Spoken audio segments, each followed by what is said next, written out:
months. My name is Heidi Shoup, and I'm the Executive Director of the World Affairs Council, and I welcome you all here this evening. I would like to welcome also the first-time attendees with us this evening, including a number of students and graduate students from the universities in the Washington, D.C. area. We are glad to have you here.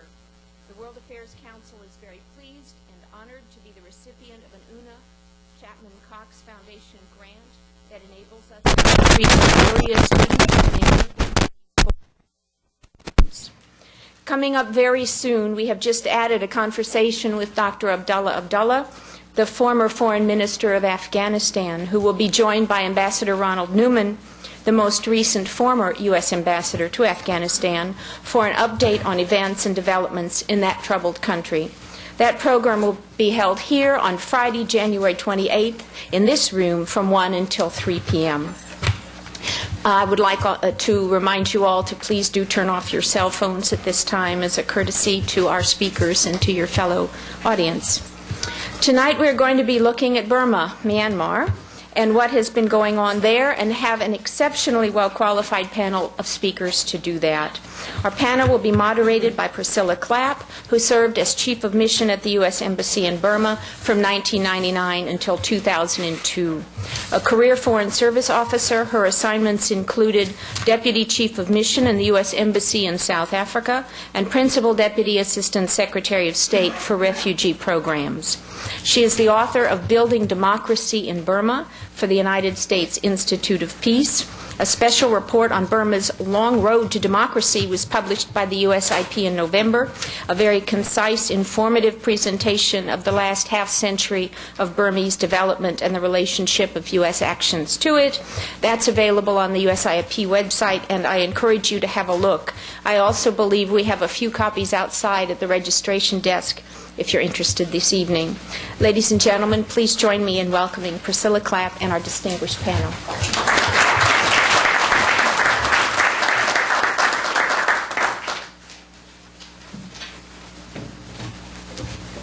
Let me just...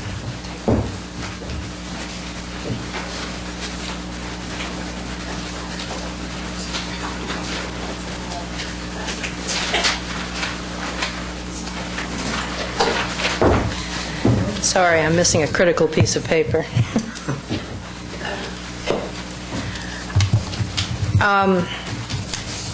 We have a very good mix of people here tonight, and I'm pleased to be associated with them. In addition to me, we have Hla Tint, who was elected to the parliament in Burma in 1990 and had to leave the country under pressure after that. And he is a member of the Burmese government in exile, the NCGUB, the National Coalition for the Union of Burma, National Government Coalition for the Union of Burma. Don't remember all of them. And he, needless to say, follows these issues very closely and is a very informed speaker. And we have Derek Mitchell of the Center for Strategic and International Studies right here in this building. Derek has considerable U.S. government policy experience, and he's going to address U.S. policy perspectives on Burma tonight. And then we have Drew Thompson, who is the Director of China Studies and a Starr Senior Fellow at the Nixon Center. He is a China specialist and is going to give us a look at the Chinese perspective on Burma. So we're going to triangulate Burma, as it were, tonight. I will start with an overview that tries to put the current situation somewhat in a historical perspective, because I believe that it's impossible to fathom what's going on in Burma today without understanding the history, something about the history of the country, because that's very much what's on the mind of the generals that run the country, as well as the people who oppose them. I won't start at the beginning, which is a long, long time ago, because Burma had thousands of years of history before the British took it over. But let me begin at the end of World War II, when Burma was facing independence from the colonial rulers. World War II left Burma economically devastated and politically unstable, but the promise of an independent government, an independent democratic future sustained it, while preparations were being made to build a new government on the parliamentary framework they had inherited from the British. During the colonial years, the British had given the Burmese sort of semi-independent government. They had allowed them to begin electing people to a parliament and running the parliament themselves, of course, under British tutelage. So they did have some experience with that. They gained independence on January 4th, 1948, and proceeded to have 14 years of democratic government. This government, however, eventually succumbed to political bickering, and the elected leaders failed to bring the country together during that period of time. The country consisted not only of the majority Burman ethnic nationality, but also some other major ethnic nationalities who felt that they needed to have their own space in the country, and that issue was never resolved during those years of democracy and parliamentary government, and several of the other ethnic nationalities were threatening to secede from the Union. This provided the excuse for General Ne Win, who was the head of the army at the time, to step in, declare martial law, and take over the government in 1962. The government had been put under martial law briefly in 1958, and then it was handed back to a parliamentary government after elections in 1960, but the bickering continued, and so Ne Win in 62 had enough. He stepped in and said, "That's it, I've got to hold the country together, and this is the only option. The army is the only institution capable of doing that." So for more than 46 years now, they have been suffering under army rule.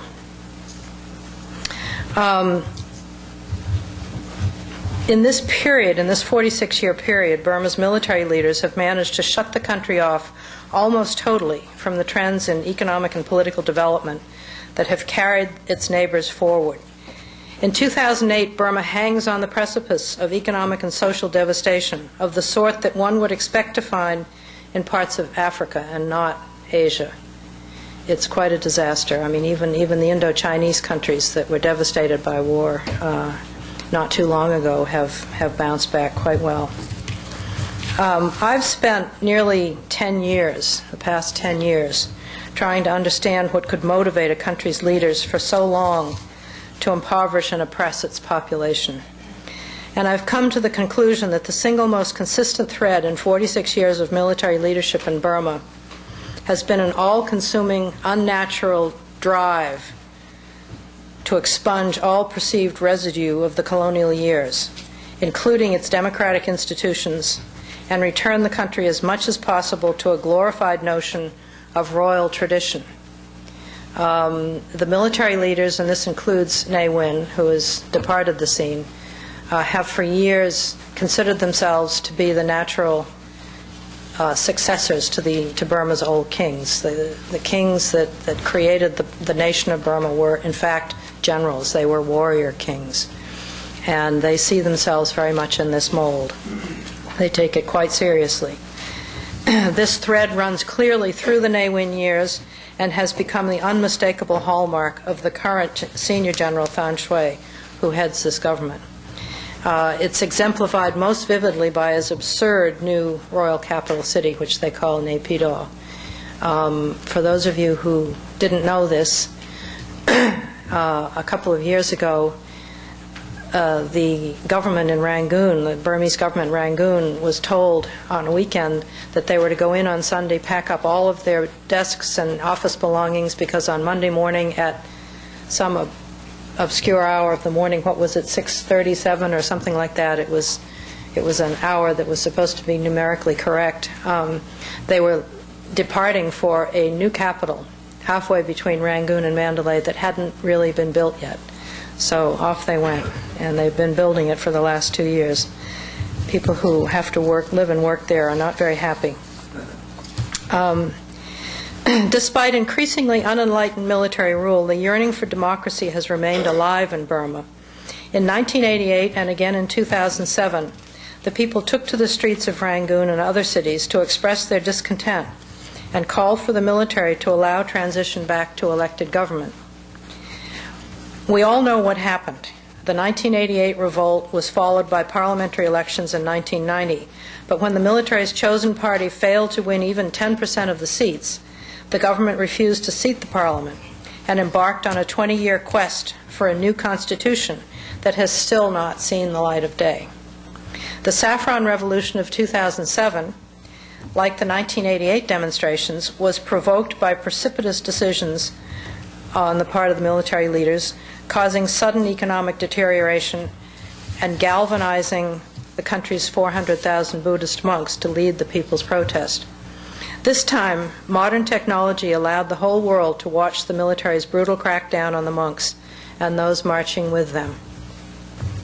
The international community reacted swiftly, rallying behind a UN effort to press the SPDC into negotiation with Aung San Suu Kyi and the opposition forces.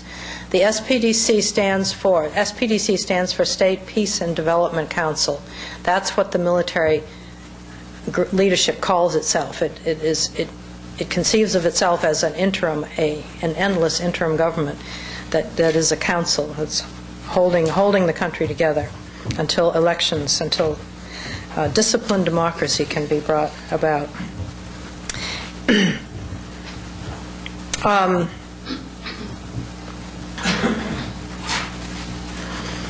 Unfortunately, China and Russia ultimately allowed the passage of a UN Security Council resolution condemning the regime for its attack on peaceful demonstrators and throwing support behind the Secretary General's good offices, which were being carried out by his special advisor, Ibrahim Gambari. Gambari made 2 visits to Burma in October and November to urge serious consultation, and the regime appointed a retired general to act as its chief point of contact with Aung San Suu Kyi. Unfortunately, but not surprisingly, nothing of significance seems to have transpired from these discussions, and the regime appears to be proceeding forward with its plans to draft a new constitution according to principles it more or less forced on the National Convention that finally concluded in early September after more than a decade of dilatory labor. ASEAN, China, and other Asian neighbors continue to insist that the SPDC must bring Aung San Suu Kyi into the constitutional process and speed it up if it is to have any credibility in the region. The regime does not appear to take their advice seriously and continues to conduct business as usual. In the meantime, it also continues to round up anyone it perceives as complicit in organizing the protests of August and September, ignoring international calls for the release of its political prisoners. Nevertheless, the final chapter on the events of 2007 has not yet been written. I see the key factors as the following. First, the attack on the monks left very deep scars in Burmese society, including inside the military. The monks continue to demand an apology from the government and threaten to renew their protests. Considerable activity may be going on underground despite the government's harsh crackdown. The resentment over the attack on the monks will take a long, long time to dissipate, and I think that it will require some action on the part of the military, ultimately, military leadership that they're not prepared to take yet, some action by way of apology or atonement. Second, the Army itself appears to be deteriorating seriously, with desertion rates far higher than recruitment can possibly match, causing regional commanders to resort increasingly to drafting child soldiers. Regional commands lack resources to support their troops and must turn more and more to scavenging from the civilian population. The top leadership has isolated itself completely in its golden Naypyidaw bunker, living oblivious to the hardships of its forces on the ground. If the Army's decline accelerates with the declining economic conditions, parts of the country risk descending into warlordism. In some of the remote areas, there's already a certain degree of this apparent, but it could become more serious. In other words, the Army, even though it nominally rules the country, is not in very good shape itself. It is the leaders who are in good shape, not the Army. Third, the top military leadership remains preoccupied with its own palace intrigue in anticipation of Senior General Than Shwe's retirement or demise. He is elderly, unwell, and likely to be forced out one way or another soon. This will be followed by a long battle for preeminence among various factions at the top and their business cronies. Access to money and resources will lie at the heart of the struggle. Fourth, economic conditions continue on a steep decline despite reports of potentially lucrative natural gas reserves in the Andaman Sea and the Bay of Bengal. Profits from the sale of natural resources are largely siphoned off into extravagant government spending, such as building Naypyidaw and a similar city near Maymyo, or directly into the pockets of the generals and their cronies. It does not go to the welfare of the people. The government spends less than 1% or less than 2%. It's a very, very small amount of its budget on health and social welfare.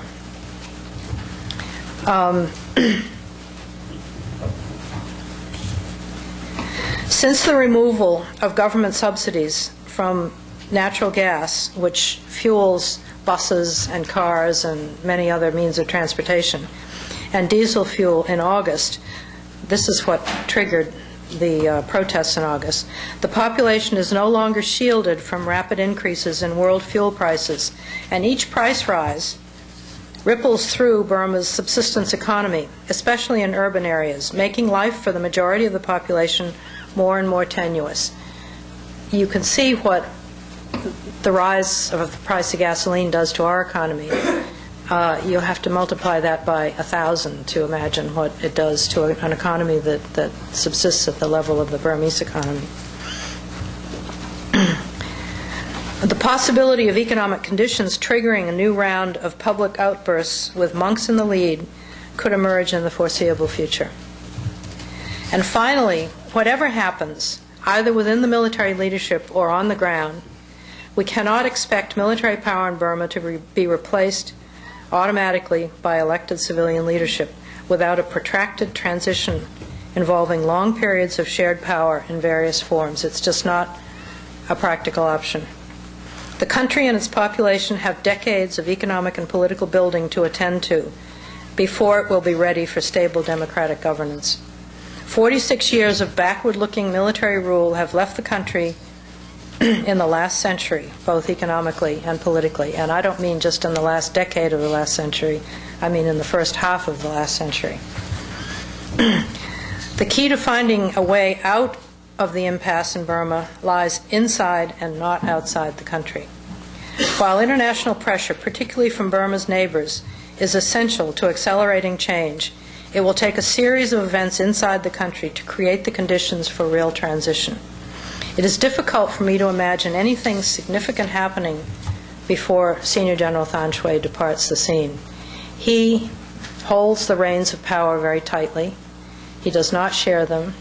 He keeps everybody off balance, and as long as he is in position, not much can happen. He's very stubborn and does not want things to move forward. That is my opinion. And I don't see much happening as long as he's in place. The military leadership under Than Shwe is so resistant and hostile to external pressure and influence that it will stubbornly defy international efforts to maneuver it into accommodation,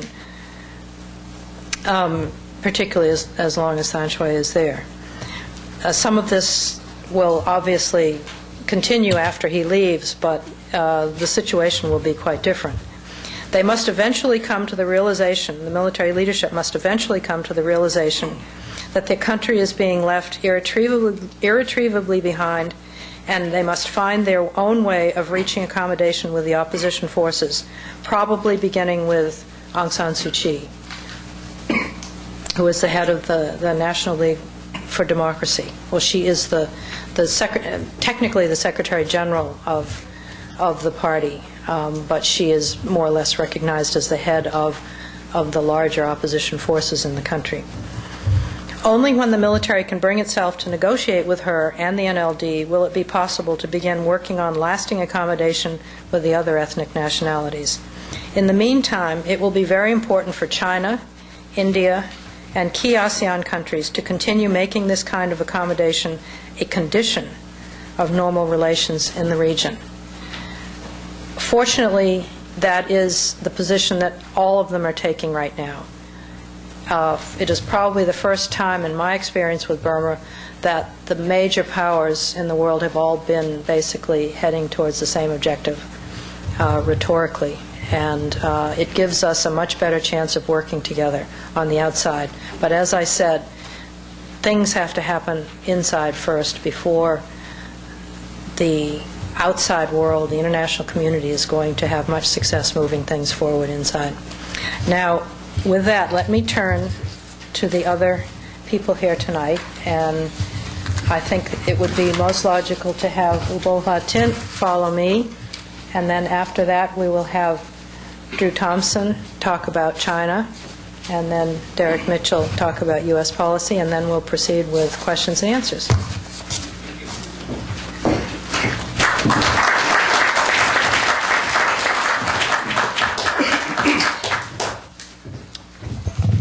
Thank you, Priscilla, and good evening, ladies and gentlemen. First of all, I'd like to thank the Warfare Council for inviting me to be part of the team. So this is a very great honor to be here today to talk about Burma, the country I left last 17 years ago. I was elected, as Priscilla introduced, I was elected by the people to be in the Burma Parliament, but I never seen my office yet. So I've been in the European Parliament or U.S. Congress or any other country, but not yet in Burma. So today, as Priscilla introduced, the country situation is very clear under the very intransigent, highly corrupt, and incompetent military juntas governing the country, Burma. The last 3 months, in September, it was known by the world that Saffron Revolution, it is peaceful demonstration led by Buddhist monks and followed by the millions of people on the street, peacefully demanding democratic change in Burma. But it was ended by the brutal crackdown by the military junta. And it isn't achieved yet the underlying objective of democratic change in Burma. But at least, as Priscilla mentioned, the war now has become very keenly aware of the rapidly deteriorating socio-economic, political, and acute humanitarian conditions in Burma as a result of, as I mentioned, mismanagement by these intransigent and highly corrupt military junta. Though today I have to focus on what is really going on the ground within the last 3 months and what should be the next. Because without knowing what is really going on and how the military junta is responding, mounting international and regional pressure, and how they are addressing in their own way for so-called discipline and flourishing democracy to be established in future of Burma.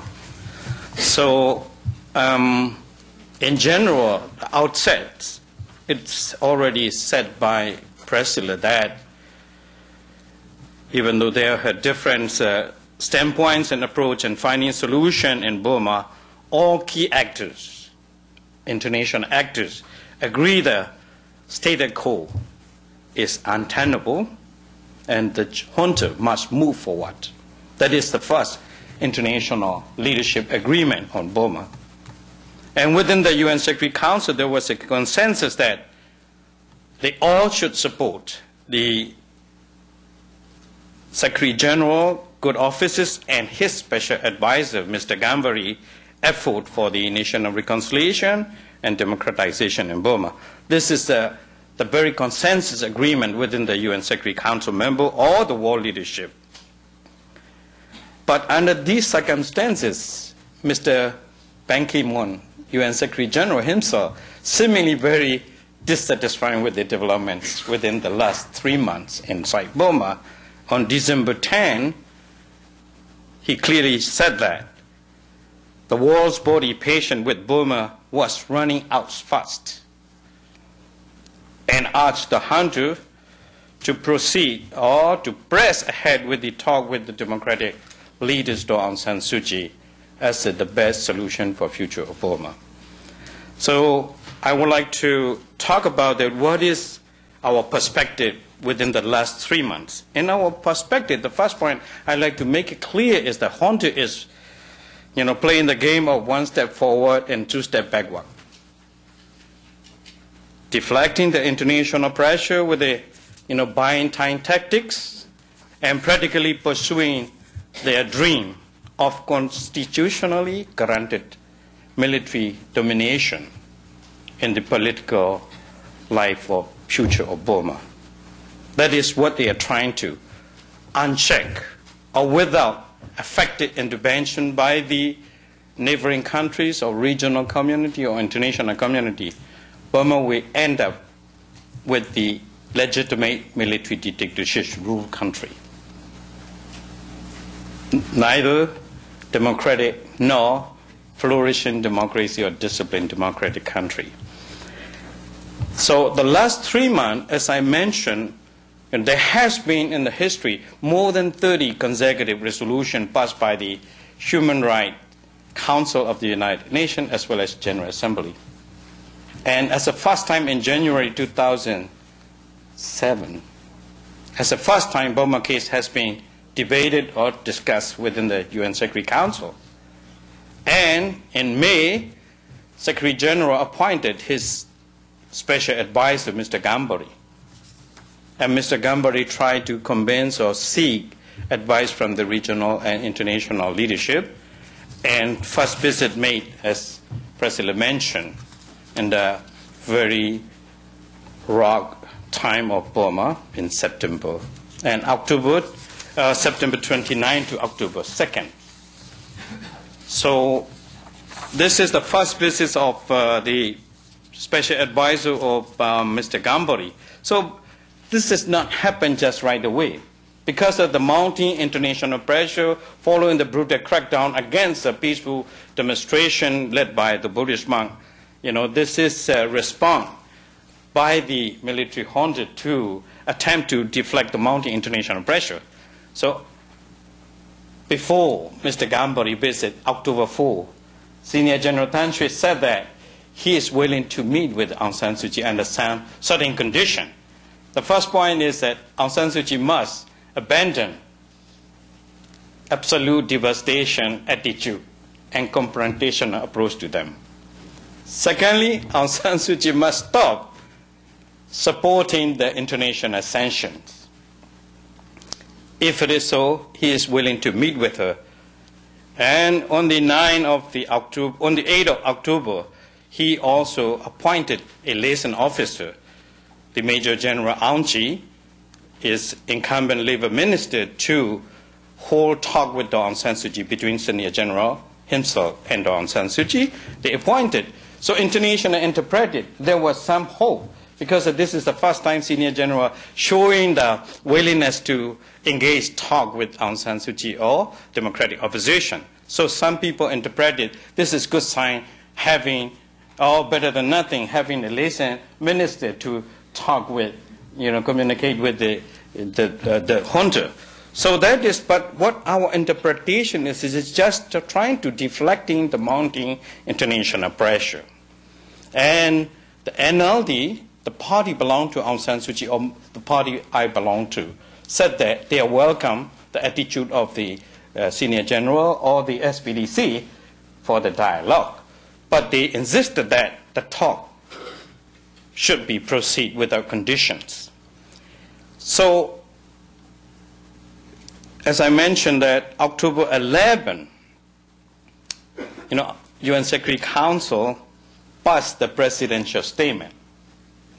The first time, very first time, instead of the resolution because of China and Russian veto, so they made the highest possible the presidential statement released by the Security Council, calling the military junta to engage as early as possible dialogue with Aung San Suu Kyi, and gradually it will bring in all the ethnic nationalities into the dialogue process. And because of that presidential statement, the military response is they allow Mr. Gambari and UN Human Rights Special Rapporteur, Professor Pinheiro, to visit into the country. Mr. Gambari visited to Burma 3 to 8 of November, and Mr. Pinheiro visited from 11 to 15 November. But these presidential statements by the UN Security Council and Mr. Gambari visit was more and frustrated by the following events. Just one day before Mr. Gambari arrived to Burma, the UN humanitarian coordinator, Mr. Charles Patrick Watt, the order to leave the country by the military junta, because of he is the one who criticized the junta for holding back Burma's development and for not addressing high level of malnutrition and poverty.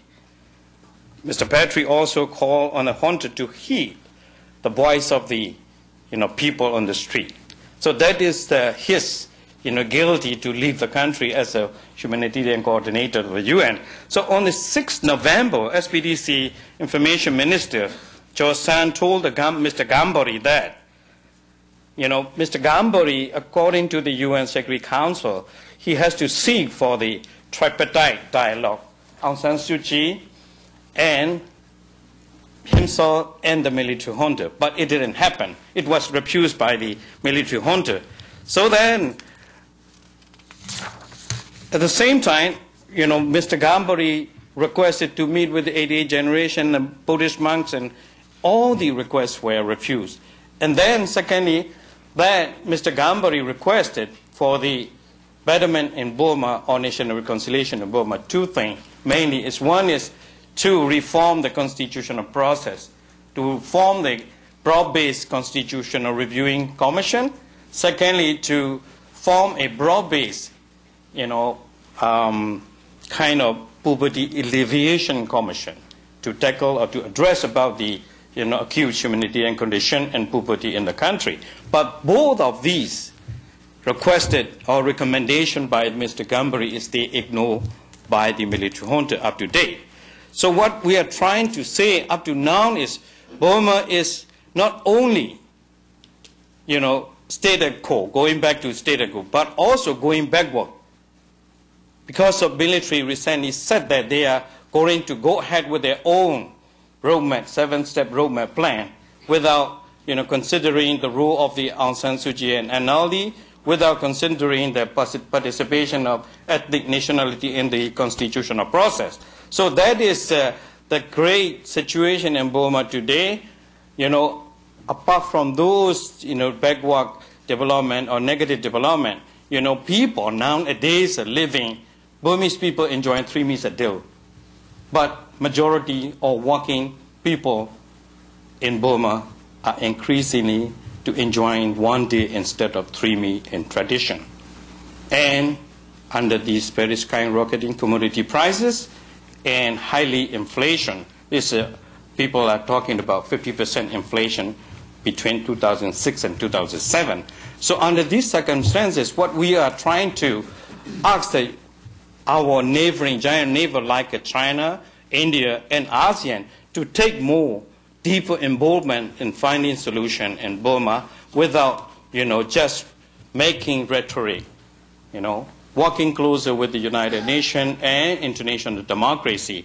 So, but at this point is that we appreciate that United States and other international democracy imposing tougher sanctions, and at the same time neighboring countries are leaving their traditional reluctance to closer cooperation with. But we have to look at today is that enough?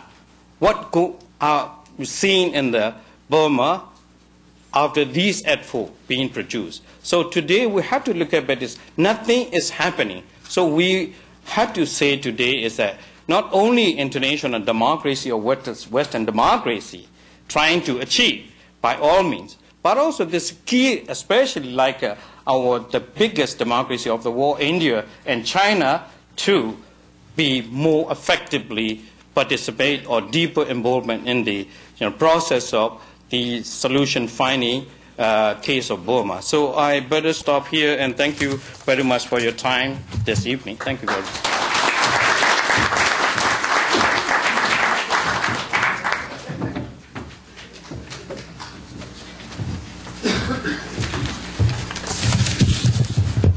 Thank you, both. You left me a beautiful lead-in to my presentation, which is focusing on China. It's always difficult to follow a politician when you're speaking, but I'll try my best and keep on time. I'm not going to focus exclusively on what could have China done, what did we want China or India to do. I'll try to take a slightly broader, high-level view and break my remarks up into 4 categories, looking at first China's overall foreign policy strategies and some of the principles they apply in the region. I'll look at the nature of the China-Burma relationship, which is something I think that's not terribly well understood. We'll also try to look at how China sees Burma vis-a-vis India and sort of the broader geopolitical and geostrategic perspective. And then I'll make some observations about the Chinese perspective of the events that occurred this fall that Hubo just described.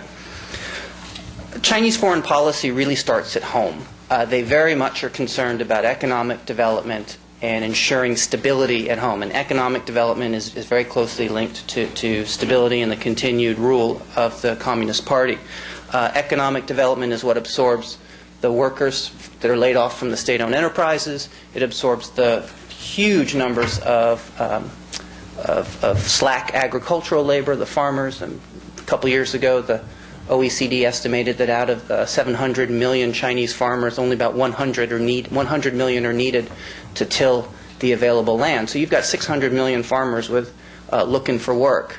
So economic growth is what employs and absorbs those workers. And very much we're a part of that. What we're wearing and the shoes and the toys we buy supports that economic stability. So China is highly dependent on the international markets and trading system, both for its exports as well as for the raw materials that fuel those fuel all those factories.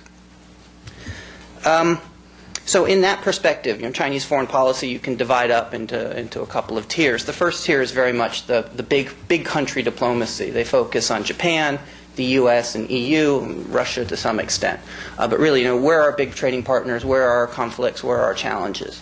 The second tier that they look at is more of the periphery strategy, what they call the dazhoubian. It's very much the regional relationships, Southeast Asia, Central Asia in particular.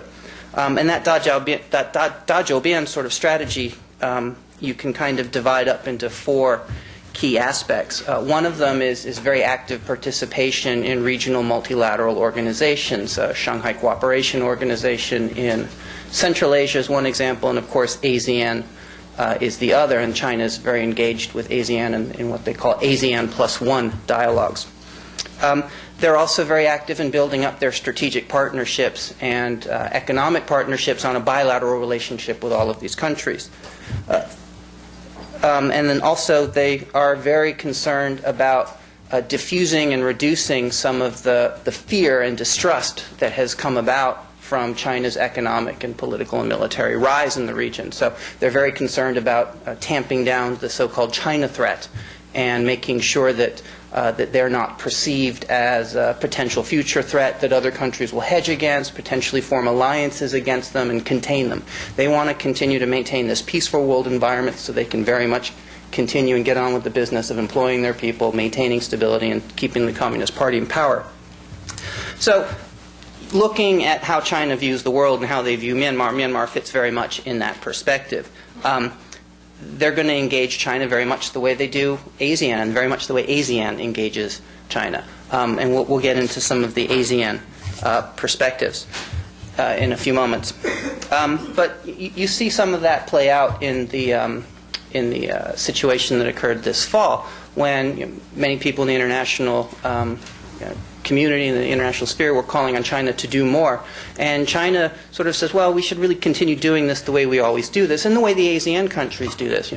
We'll engage them constructively where we can. We'll continue to do business and try to draw them out. And we'll engage in quiet diplomacy when we have to. We're not going to engage in sanctions. We're not going to use coercive diplomacy. They don't consider it to be effective or appropriate, nor is it consistent with what, say, Singapore and Thailand is doing. So they're very much aligned with their regional partners on their Burma policy. So how should we view China-Burma relations? And I think the first thing to look at is, what does China want out of the relationship? And the first thing they want is economic development.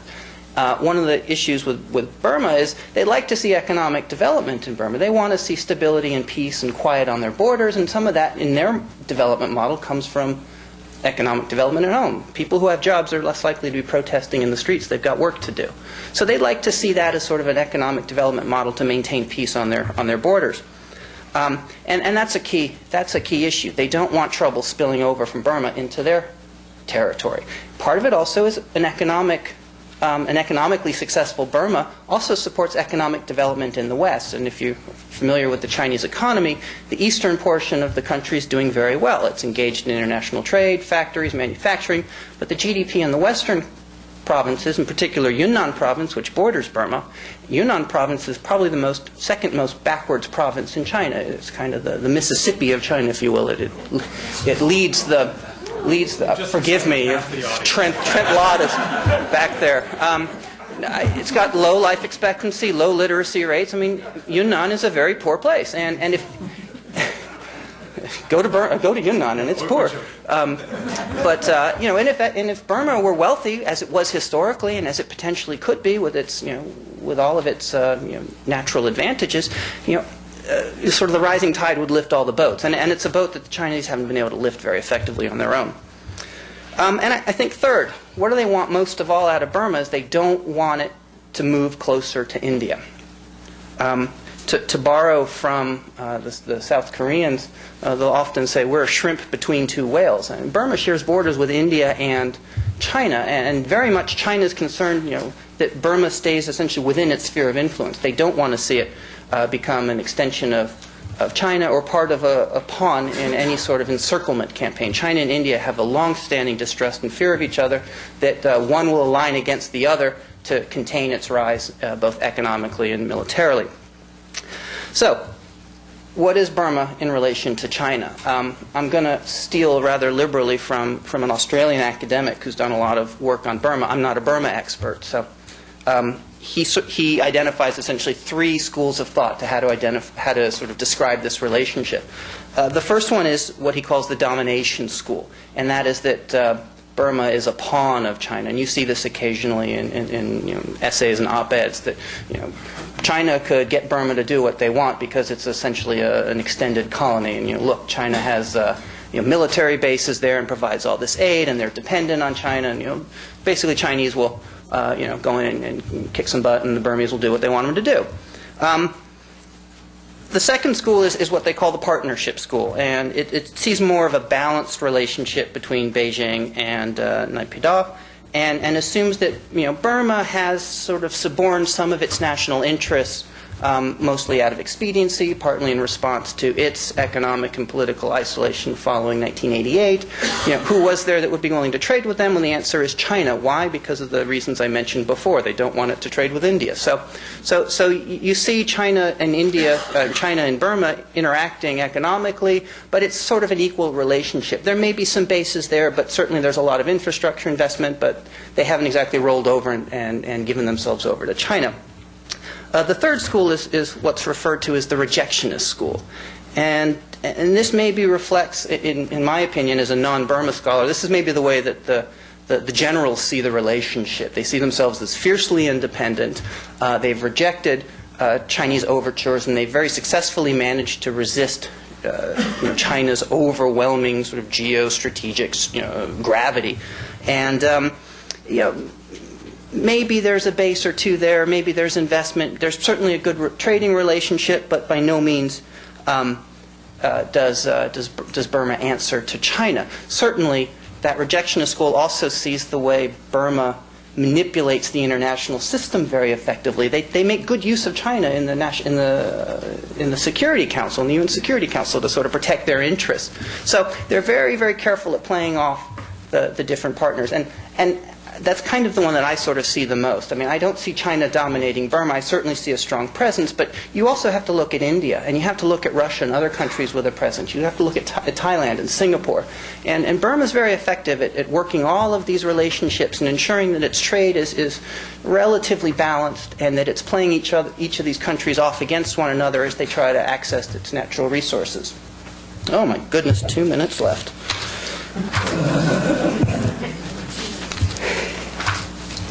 My watch is slow. Let me jump straight ahead to observations about the period of unrest in China. In some ways, you could say the Chinese were caught a little bit off guard by the uprising and the intervention of the monks in the protests. And they were pretty confident, however, that this was not going to spill across the border and become an international problem. They saw it very much as a domestic problem. And the Chinese have a saying, they say, 隔岸观火. It's called watching the fire across the river. And in a different context, it can mean you let them fight it out and then we'll step in, or this isn't going to cross the river. And that's really the way they saw this. They didn't see this as an issue that should go into the Security Council in a serious way. And again, this is in keeping with China's overall foreign policy strategy, high respect for international sovereignty of other countries. But that said, they were very supportive of Ambassador Gambari's mission. They were very instrumental in engaging in what the Chinese Foreign Ministry and Premier Wen Jiabao called active facilitation, which included pressuring the military generals to provide a visa from Gambari when he made his visit. And the Chinese also appointed a special envoy in their vice foreign minister and one of their top Asianists, a former ambassador to Japan named Wang Yi. So China's concerns were on a couple of different levels. One of them was that the West might step in and take a larger role. But again, their main concern was stability at home. They were very concerned about how some of these images would be received back in China. So the media was clamping down and not allowing much coverage of the unrest. So Chinese newspapers were not splattered with pictures of monks demonstrating in the streets. This was also occurring in a very sensitive political time in China in the run-up to the 17th Party Congress. So they didn't like the image of religious leaders, if you will, getting involved in politics. That has a lot of very direct implications for Tibet, as well as China's relations with its other minorities, particularly the religious minorities, including the Hui Muslim population and perhaps the Xinjiang separatists in East Turkestan. Bottom line, keeping an eye on the time. Looking forward, China's also been doing a little bit of thinking about what could a future government look like in Burma, considering can the regime stay. Yeah, it's pretty clear to them too that the regime is not going to step down without some sort of intervention. It's not going to come from them. It's not going to come from India. But if it does turn, what are they going to do? How are they going to view it? Obviously, I think their main concerns are at home. So if there's a new government in Burma, one of their first concerns will be will it recognize us, or are the Taiwanese going to make a play and try to get them to recognize Taiwan? So I think China might be, in that scenario, very quick to work with a new government, whatever form it may take. There's been some discussion in China about these issues, both at the academic as well as at the political level. There have been high-level meetings, one they call a collective study session for the Politburo to look at religious affairs that occurred in December that might possibly be linked to some of these questions about the role of religious institutions and politics and society. The other issue that they're very concerned about, of course, is that their interests are served no matter what the next government is. And we've seen evidence of that. There have been reports that the Chinese government has had very subtle and quiet communications with members of the opposition party in various places. So they want to maintain that these communications wherever possible. There's also been some, you might say, musing. I don't think it's gone to the level of studies, at least not that I'm aware of. But there's been some musings about what a future political system might look like. in Myanmar, and they consider, what does the rest of ASEAN have to offer? And they say, well, look at Vietnam. There's sort of a good example of an authoritarian one-party state with a planned, semi-planned market economy that's also very active in its economic reforms.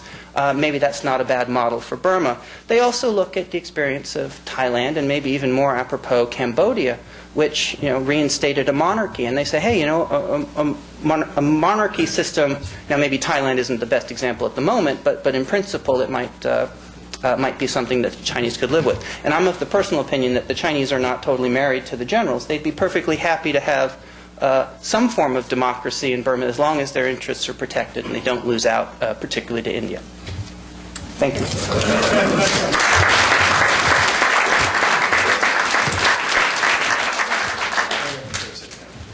I apologize. I'm going to stay seated because I don't know if you saw me. I'm on crutches at the moment. I'm tempted to say I'm from Mississippi, but I'm not. So just to jab my old friend Drew. Drew used to work here at CSIS. You're from Sichuan, yeah. Drew used to work in the China chair up at CSIS as a colleague, so I always like to jab him whenever possible, just for fun. I want to thank the World Affairs Council and Priscilla and my fellow panelists and you all for coming out tonight. Just an anecdote. About 10 years ago, and just to drop a name early, I first met Aung San Suu Kyi in 1995 when I worked for the National Democratic Institute, which does democracy promotion stuff. She had just been released from house arrest for the first time, and she's been released several times since from house arrest, and hopefully she'll be released again soon. And I always remember the one thing she said as we were leaving. She said, listen, the light is shining on me now because I've been released. But someday the focus is going to move away. The light's going to start to move elsewhere. And what you can do most for me on the outside, you all, to help, is to keep the light shining on Burma. To keep the focus on Burma. Don't forget about us, because that tends to happen in all international affairs. So that's one reason why I thank the World Affairs Council. And this is basically what's going on here, and I think is one of the ideas behind what our U.S. policy is. Keep this in the public eye. Let's not forget about it. It's too important at some level. Having said that, Burma traditionally has been a bit of a sideshow for U.S. foreign policy, clearly. This is not an issue that gets sustained attention. It doesn't get consistent attention. It doesn't get focused attention. And because the bottom line is, what are the critical national security interests for the United States in Burma? It's hard to make the case. It doesn't have nuclear weapons. It doesn't have really cross-border impact. We try to say, well, the refugee problem, the AIDS problem, the drug problem. In some ways, we try to drum up cross-border problems. There are some. It is a factor of instability in Southeast Asia and to South Asia. But it's not as obvious as something like in Afghanistan or Pakistan or anything else. So you have what is on the surface a very easy issue for Americans to understand. A very easy issue to categorize. On the one hand, you have Buddhist monks in the streets, Saffron Revolution, peacefully protesting with Nobel Peace Prize winner Aung San Suu Kyi, a very educated, wonderful, charismatic woman who sacrificed much, versus the Slork. They used to call themselves the Slork before the Spitic. I mean, what worse name can be for a junta than the Slork? This is very easy for the international community, and particularly for Americans, who at heart have an affinity and a sympathy for democracy and for peaceful movements and such. So, on the one hand, it's very easy to categorize. On the other hand, a very difficult nut to crack, and a very complicated society in Burma as well. As you look deeper and deeper into the Burmese society, the issue of democracy, political transition, is only the beginning when it comes to true reconciliation, development in Burma. It's a very, very difficult place. It is a very diverse place, a very divided place, divisive place. But on the surface, certainly that first step, no one has any question about. So traditionally what the argument has been, from the days when I did it, and I started working in 95, and people were certainly working much before that, galvanized many people in 88, but even others in 62, is this issue of sanctions versus engagement. After 88, after the crackdown in 1988, and then subsequently when they had elections and the elections weren't accepted weren't acknowledged as being as credible. So Hla Tint is here instead of in Parliament. There was a big movement to sanction, to isolate, to punish Burma. And the sense was that, well, you don't, at least you give that a try. You don't engage these folks. You sanction them and see what happens. And, of course, this was soon after, this was during the 80s when sanctions were placed on a lot of regimes. My initial time in Washington was working for Ted Kennedy in 1986. The first thing I worked on was South Africa sanctions in 1986. So there was that kind of residue, that sense that sanctions can at least provide some guideline for getting change. And in fact, in South Africa, it worked over a time. And some may say, well, the sanctions had holes in them, and there were other things that worked.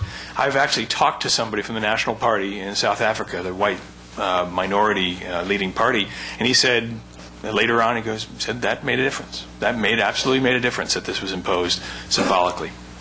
So sanctions were put in place, and over time, there were those who said, no, we need to engage them. We need to engage the regime, draw them out. Sanctions won't work. We were, in fact, going against the attitude of ASEAN, the Southeast Asian nations. We were, China certainly wasn't going to be on our side. Back then, they didn't really engage too much anyway. India, for a time, was on our side until they saw China being engaged in Burma. And then the geopolitical thing switched on. They became much more realist over time and said, we need to engage too. And they basically gave up on Aung San Suu Kyi in India. I mean, this is the nation of Gandhi. This is the nation whose Aung San Suu Kyi's mother was ambassador to India. But for geopolitical reasons, they turned away. So really, the United States was isolated on the issue of sanctions. Clearly, 20 years later, or you could say 10 years later after sanctions, really. To say 10 years was when we really imposed investment sanctions. It's clear we're not getting very far with sanctions. But on the other hand, the engagement strategy has not worked either. So there's a sense that sanctions remain, and to my view, this is my personal view, that sanctions remain important. They remain necessary to send a signal of support to the people of Burma. But they may not be sufficient to get the kind of change we're looking for. The regime is somewhat immune to sanctions. Now, I'm going to caveat that as I move on. But there is a sense, at least, that isolating entirely, yes, punishing is important. The people of Burma have asked for this. Aung San Suu Kyi has asked for this. This was the parallel to South Africa that I always felt as I pushed for sanctions in the 1990s, was that the difference between, say, China and putting, most favored nation status sanctions on China in a place like Burma was the people of Burma are asking for it.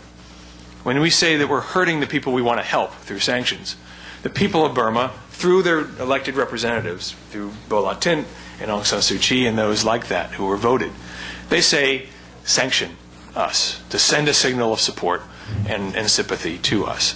And I think we ought to stand by that. That's my personal view. I think that generally Congress is on that side. I think the administration is on that side. Certainly the NGOs are on that side. There's a lot more discussion about whether that really is sufficient to get change.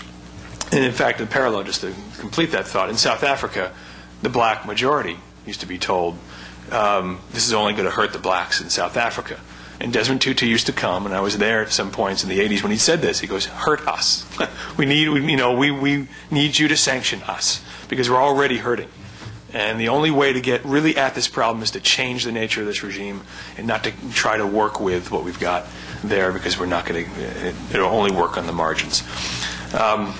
So the sanctions versus engagement debate in U.S. policy has been, I think, unfortunately a divisive issue, highly polarized issue, and I think it's been a distracting issue to what should be a much more active and nuanced approach to the issue. Now, just getting to what's going on now in the administration. You can look at it cynically, but I look at it positively. The fact that the First Lady is hugely engaged in this. Cynically, I mean, not because I think she's not serious. I think she's very, very serious. But when the First Lady has to be involved and is the action officer, then it sort of tells you it's a bit of a sideshow. That, it doesn't rise to the real attention of the so-called serious thinkers. Having said that, she's been critical to this effort because she has galvanized the bureaucracy. You look at the State Department now, and they're having meetings, and I think every week they're having so-called deputy committee meetings. which is just below the secretary levels, so deputy secretaries, undersecretaries, every week are sitting down and asking, what do we do about Burma? So on a cynical level, you could say, oh, First Lady's involved and it's no big deal. But on a practical level, her involvement is galvanizing good. Now, what are they focused on? They're focused on 4 or 5 different things. They've put a lot of their eggs in the Gambari basket, the UN. We'll work through the UN, support the UN process. Gambari is the agent for going out and developing a coordinated international strategy. Go to ASEAN, go to China, go to India. I think he's on his way to China and India this week or next week to continue this process. Very positive, yes, the UN. I think generally, even in the government and outside, there is very little confidence that that's really going to make change.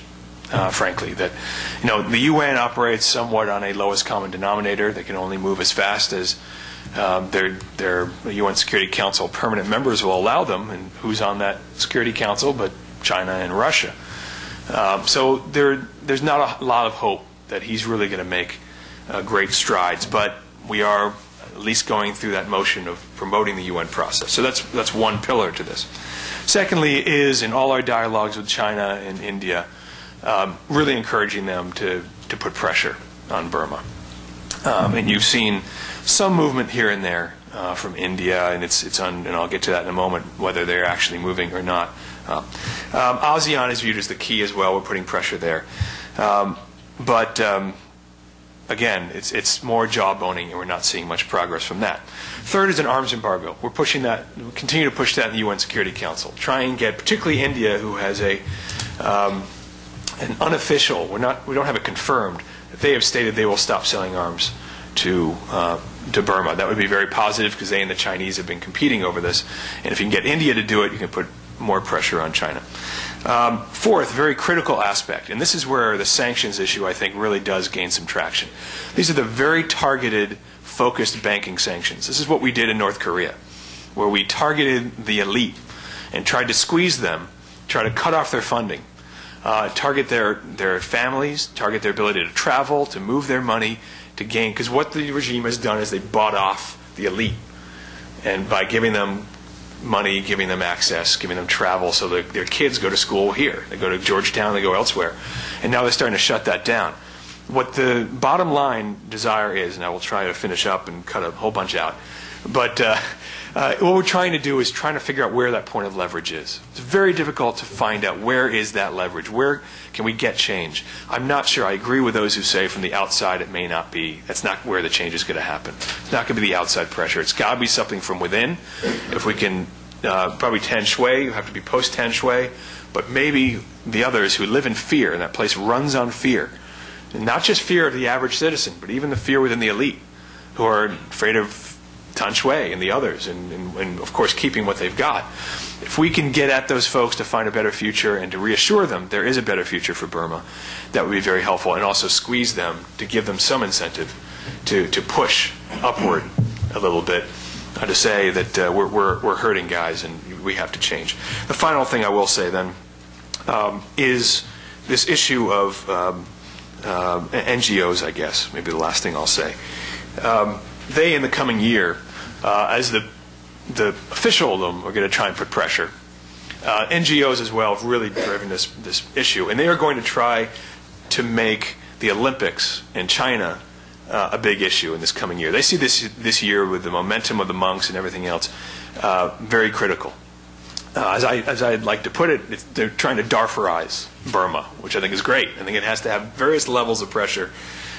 It's interesting that, I don't know if you all know what the first day of the Olympics is. It's August 8th, which is, if you do the numbers, which again, 8808, which is exactly the 20th anniversary of the 88 Tiananmen Square of Burma. And I think they are going to try to completely ring the Chinese, put that collar around their neck and identify, China, Tiananmen Square, and the Olympics, and all that in the coming year. At least I hope they do. I hope they make everybody who thinks about the Olympics and thinks about China thinks about 88 in two ways. It's the Olympics first day as an auspicious day, but also the day that the Burmese people were shot in the streets. This is going to be an interesting kind of balance. and how hopefully we can continue that consistent and coordinated strategy. I'm heartened that Laura Bush is interested. I'm heartened that there are other politicians interested. It's always difficult to keep that focus, but hopefully future administrations may. So I'll just stop there.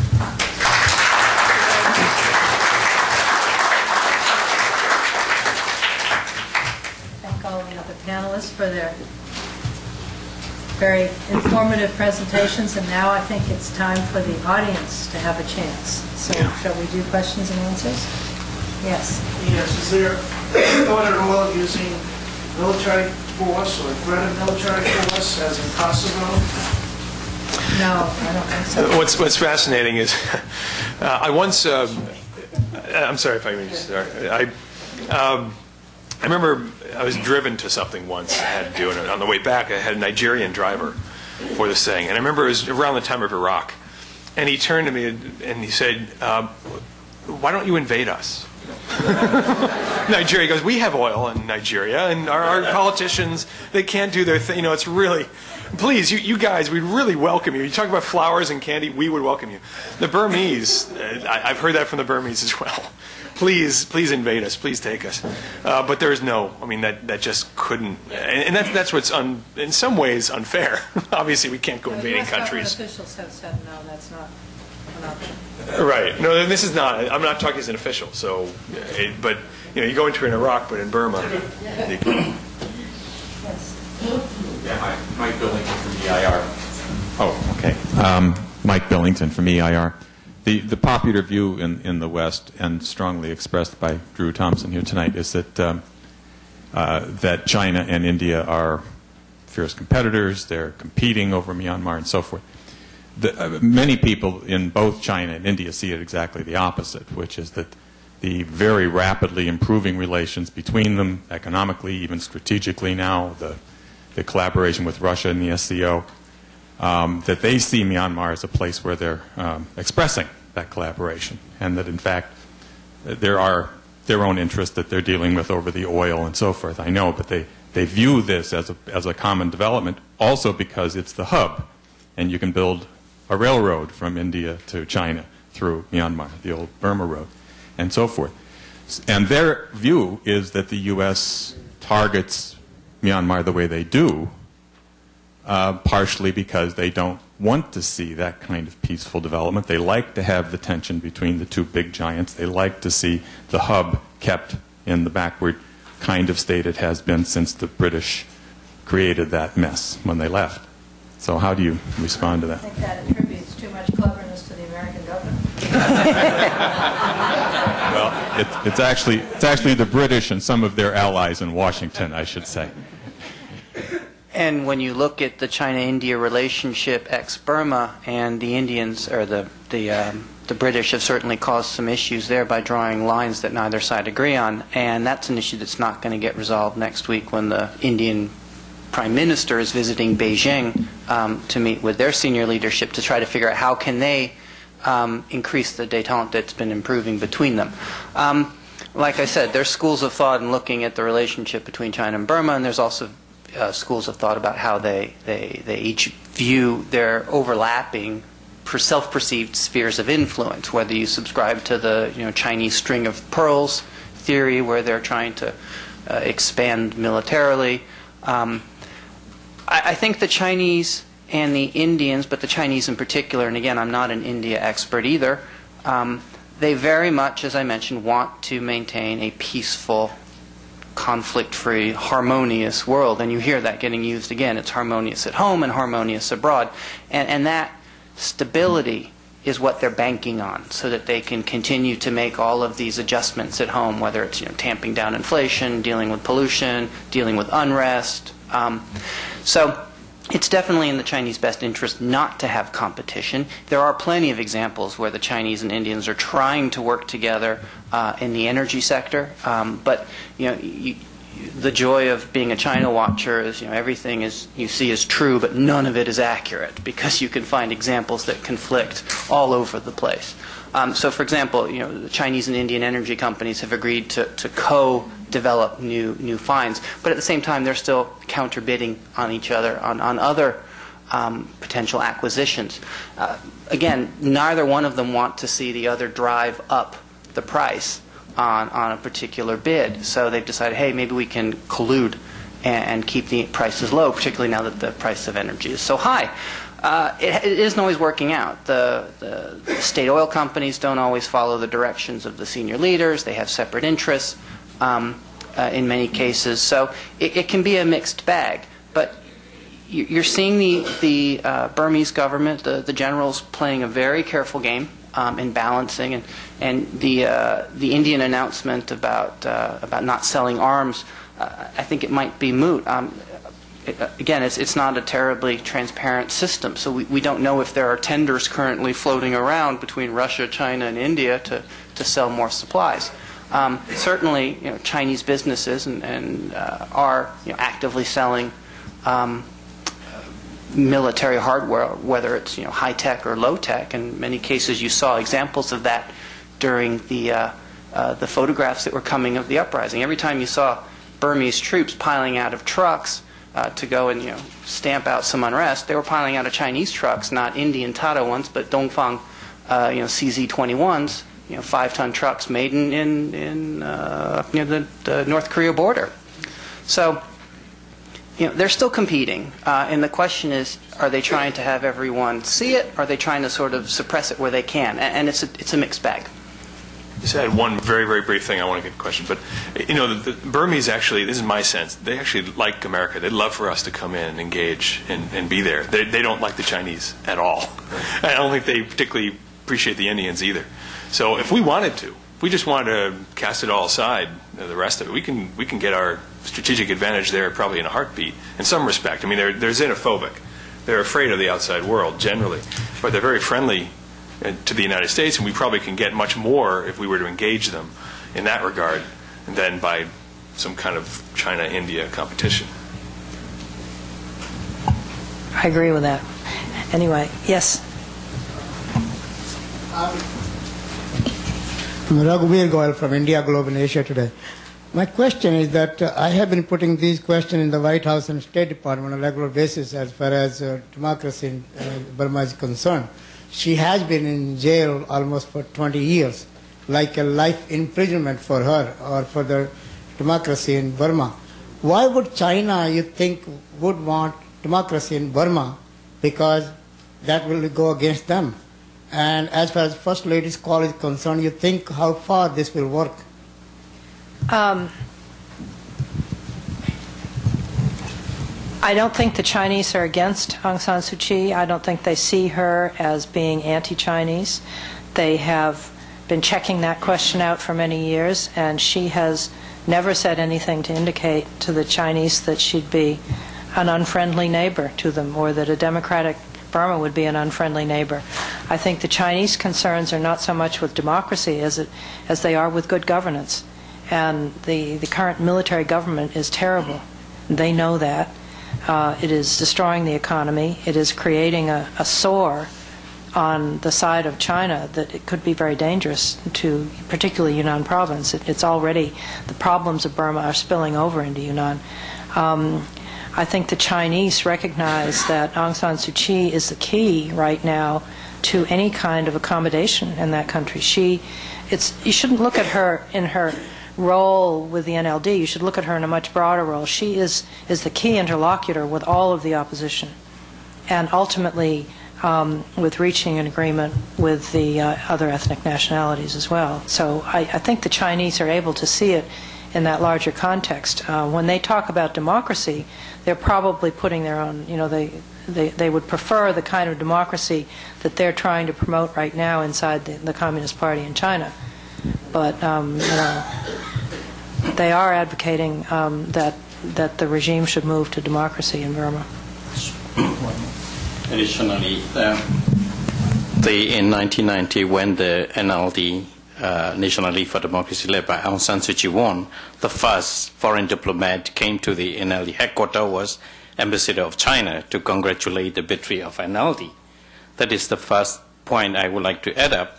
The Chinese concern is stability and border stability and economic stability in Burma because of a lot of Chinese migrants in Burma as well as bordering with a lot of the long border.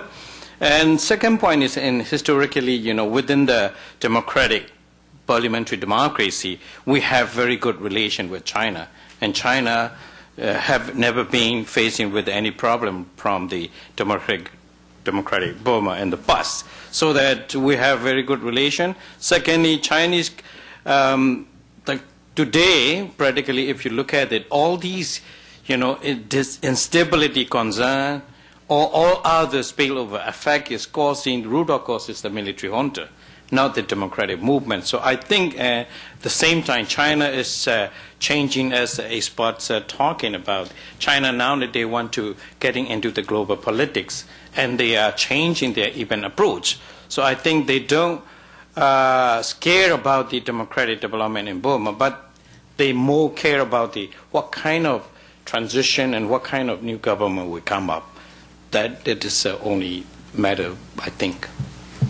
How about the pressure from the First Lady of the international community?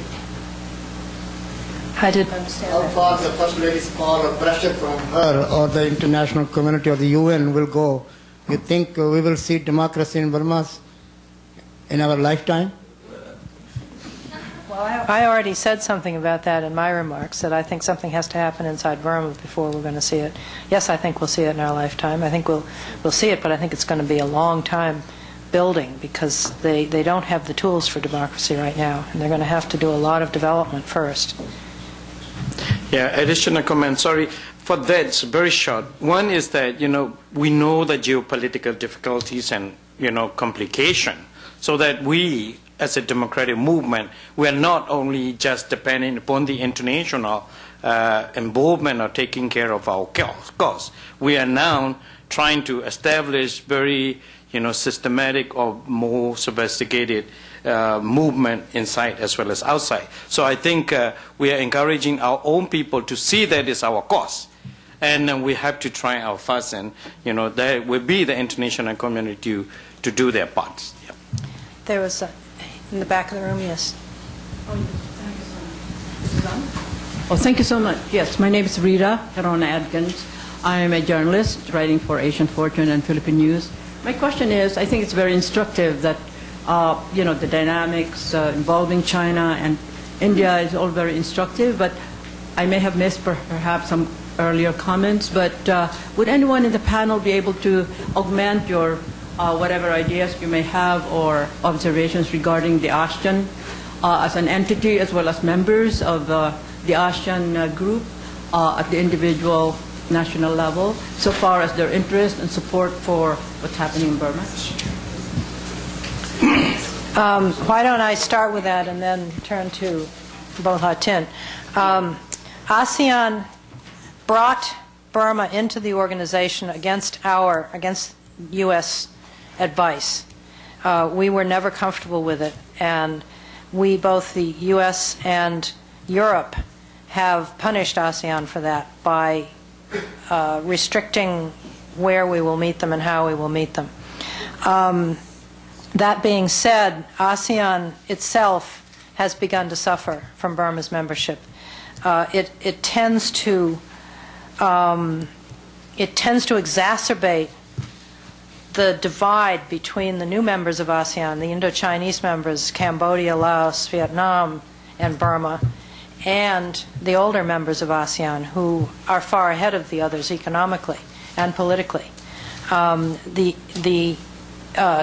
Laos, Cambodia, and Vietnam tend to support Burma's position in ASEAN, whereas the others would like to lean much more heavily on Burma, would like to use the organization to create more pressure on Burma. So it has created divisions inside ASEAN, and I think they're having trouble with that right now. But in the last, I'd say in the last 2 years, as the ASEAN parliaments have become more outspoken about this, the governments themselves have also become more outspoken on the side of democracy in Burma. Yeah. So very quickly, that Priscilla is right. The AIPMC, ASEAN Parliamentary Caucus of Myanmar, they have 6 nation parliaments involved: Cambodia, Thailand, Philippines, Malaysia, Indonesia, and Singapore. 6 countries already actively, the members of parliaments are actively working together. And not only within the ASEAN, but also within the Asia-Pacific region and across the Atlantis. They are now broadening their network with the other international MP as well. So, but, you know, very recently, that is very tragic thing. When Mr. Gambari was invited into the Singapore, you know, EAS, East Asian Summit, to brief to the leadership, because of the rejection by the SPDC, Prime Minister Thein Sein, so ASEAN was not able to allow Mr. Gambari to brief them at the summit, but only the one-to-one meeting was happened. And on the 19th November, ASEAN make it clear that because of the SPDC saying that ASEAN should not play any political role, case of Burma, Burma would like to directly deal with the UN or international community without, you know, the rule of ASEAN. So that ASEAN presidential statement saying that from now on ASEAN will step aside and they will not involve anymore about the Burma case, and they are asking the Burma to directly deal with the United Nations and international community as they want to be. And but at the same time, we are asking them is if Burma can do as a member country as they like, you know, without the regarding as a ASEAN as a whole, but like-minded country already found should do or should have better cooperation with the international community to see the result they want to see in Burma. Yeah. Just a quick follow-up, sir.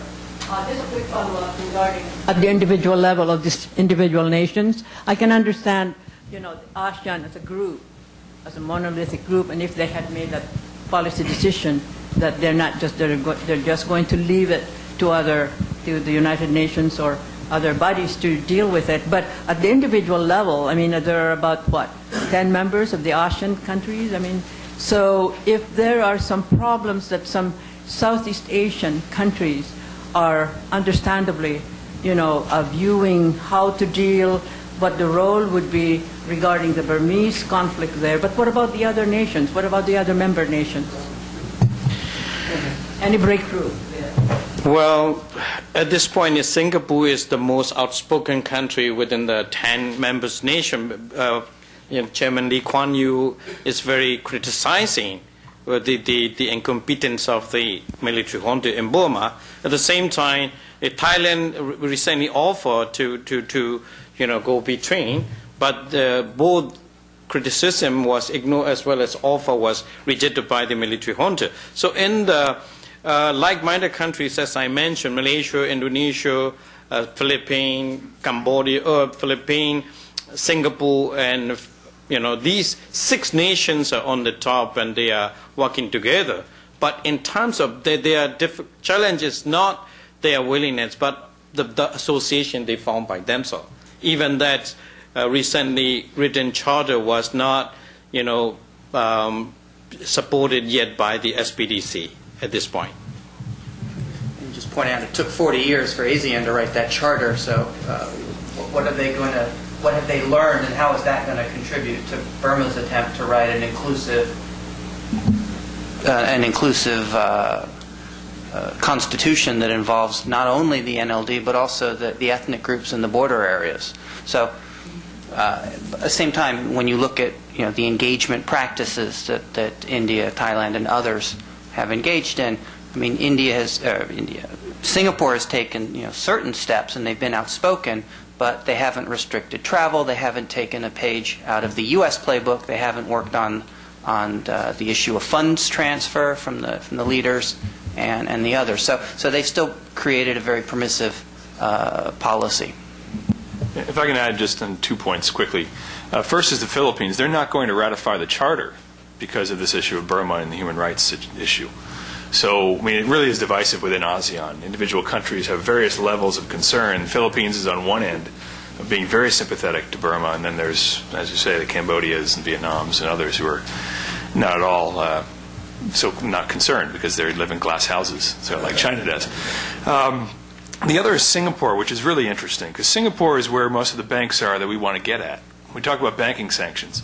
Most of the banks that the Burmese elite are operating through are now in Singapore. Singapore wants to be a banking center, kind of like Geneva, where you can do business and we won't ask questions, because they're trying to figure out their next route. Now that China is rising and Singapore has become developed, they're looking for their niche, and niche is banking. So we have a strange situation where probably our closest ally in Southeast Asia, they're not a treaty ally, but in practical terms, they're our closest ally in Southeast Asia. We're very close to the Singaporeans. Getting at them, putting pressure on them to play along on these banking sanctions is going to be quite a task. And I don't have a sense just how much our government is willing to put pressure, because we certainly have some leverage with them. They desperately need our support and security and such. So there are a lot of interesting dynamics occurring in the region. I think we have time for another question here. Do I see one right here? Wait a minute. A few years ago, Sanford Cohen, a private citizen of this country. A few years ago, my wife and I did what turned out to be a very controversial thing. We visited Burma as tourists. So the question I've read some of the controversy. The question I have of the panel, is it a good thing to do for Americans to visit Burma as tourists? I encourage it. I'll just give a brief answer. I encourage it because I think that people will learn more about the country if they do that. And most of the tourist infrastructure is in the hands of private individuals and companies, and a lot of the people who work in the tourist industry are people who can't get jobs elsewhere because they're on the wrong side of politics. In other words, they're democracy supporters. So we have one more question in the back of the room. Why don't we take that question, and then if others have more to say about tourism, we can handle it then. Yes? Yeah, sure. My name's Simon Billiness, and I'm chair of the U.S. Campaign for Burma, one of the NGOs that Derek kindly mentioned. And my question is, the biggest source of revenue for the military junta is the Adana gas field that's owned and operated by Total, the oil company from France, and the U.S. oil company Chevron. And both of these companies have been lobbyists in Europe and here in the US against sanctions on Burma. And do you think it sends, do you think it muddies our message, sends us the wrong message to the regime when we're putting pressure on them on one hand, but our companies are there providing them with the money that they need to stay in power on the other hand? That's not what keeps them in power. I don't know if we've ever met, Simon. We've communicated in the years back, but it's good to see you. I didn't mention the gems and timber sanctions and such. They make money off lots of different things.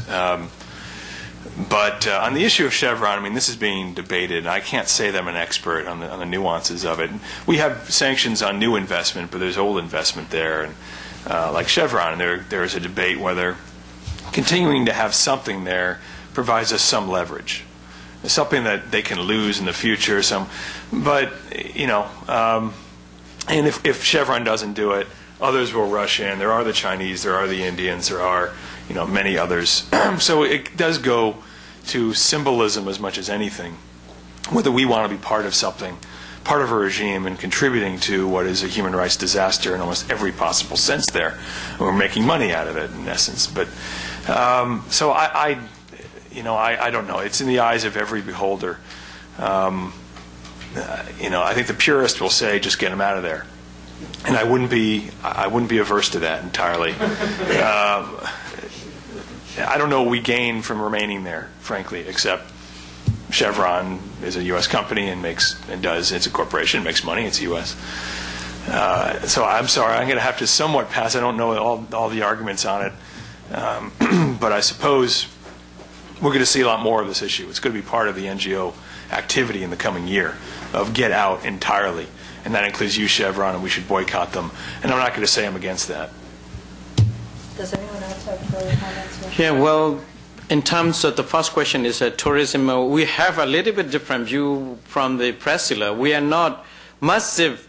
Tourism is not encouraging at this point. Not because of we don't want the tourism and benefiting to our own people, but also the military performance is very poor. They are not even ready yet to host the massive tourism industry inside Burma. Communication, infrastructure, travel or transporting, all these kind of sectors are very different from other countries, even in the region.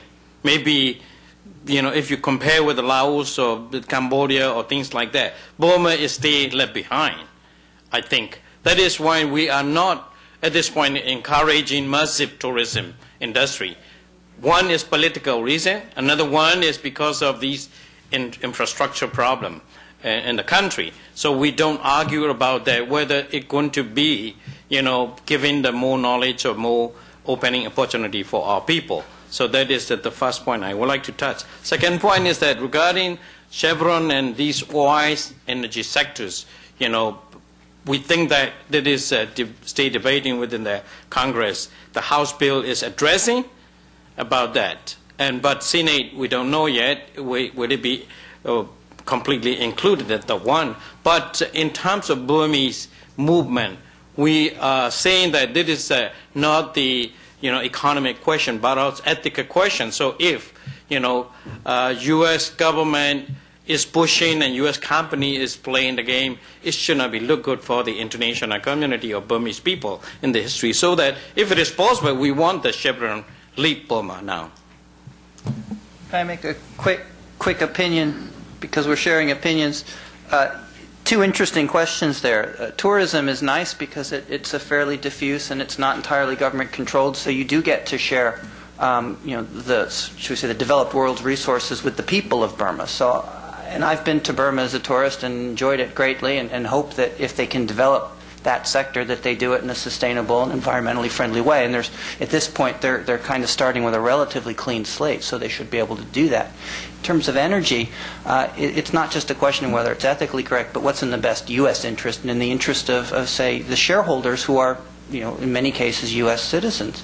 And I don't see any advantage to turning over, essentially, the energy development that they've invested in at what would really be cut rate prices, because it's a fairly tight market. Who would be willing to buy this? And the answer is the Chinese or the Indians. And then we'd be back in our same dilemma about the Chinese are absorbing all of the gas and driving up the prices. I'm sorry, but we've already run over time. I know there are probably more questions in the room. Why don't we just say that those of you who have questions can ask us individually, because I think don't we have a little session afterwards just where we can talk individually to each other. And rather than cut people off from that part of the meeting, why don't we end here, and anybody with further questions can just come and address us individually. Thank you very much, everybody.